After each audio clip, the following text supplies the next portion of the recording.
All right, just wanted to answer a few questions that I've gotten over the past few weeks. I've been really busy, haven't had a chance to post anything on YouTube, at least public. Oh, maybe I did, I don't know. But when I get these questions in, usually I'll get like 2 or 3 questions, maybe 4 questions, all along the same lines. Not exactly the same, but now I'll use this YouTube video. I got my list right here. I'll use this YouTube video to give you my answers to there's 6 questions. I think I'll split up into 2 or 3 videos. So the first one is Celsius and other lending platforms in the U.S. They're basically they're basically cutting off interest-bearing products for U.S. customers. They're not going to allow you to earn yield on your deposits anymore. What do I think about that?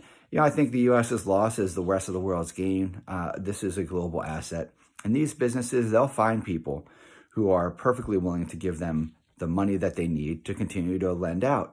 And then somebody else will get the yield, and we'll be stuck with 1% or 0.5% or whatever it is that we can get here. And as far as accredited investors go, they're always going to have the freshest cut of beef. Now I don't want to tell you where I fall in that realm, but it's nice to get the freshest cut of beef, I'll be honest. But at the same time, it really sucks. And that's something that really has to change in the U.S., and it probably won't. But you never know. We'll see. Until then, look, I don't blame them. I don't blame these companies. You don't want to mess around with the SEC. It's a headache. Like, if you can make money somewhere else, you'll make money somewhere else. That's generally my attitude about everything in the United States. As long as the U.S. laws suck, and it's not the regulators' fault that the laws suck, but when you enforce laws that suck, instead of getting a little leeway, latitude, safe harbor, working with people, I'm not saying that hasn't happened, but from the regulatory perspective, you have to enforce the law, but there is always a little bit of latitude in how you apply that law. It's just the law sucks. So I certainly understand where the regulators are coming from. I definitely understand why, in the strictest sense, you can easily interpret what these lending platforms are doing as a violation of federal regulations. But at the same time, is that something that the regulators really want to take to court?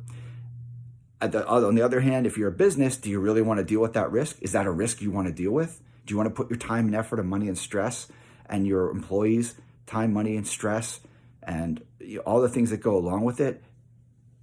Probably not. So who can blame them? And U.S.'s loss is the rest of the world's gain. Okay, my prediction of $300,000 this year for Bitcoin, do I think that's still possible? Yeah, it's possible. It's not realistic. It's not an expectation that I have. If you saw my prediction, I wrote it 2 years ago. Read the first paragraph. So we don't make any decisions based on these predictions. They play no role in any decision or any outlook or any analysis. It's just a nice thinking exercise to think through. Okay, what's going to drive this market upwards, and what would be a realistic? Well, 2 years ago, what would have been a realistic expectation?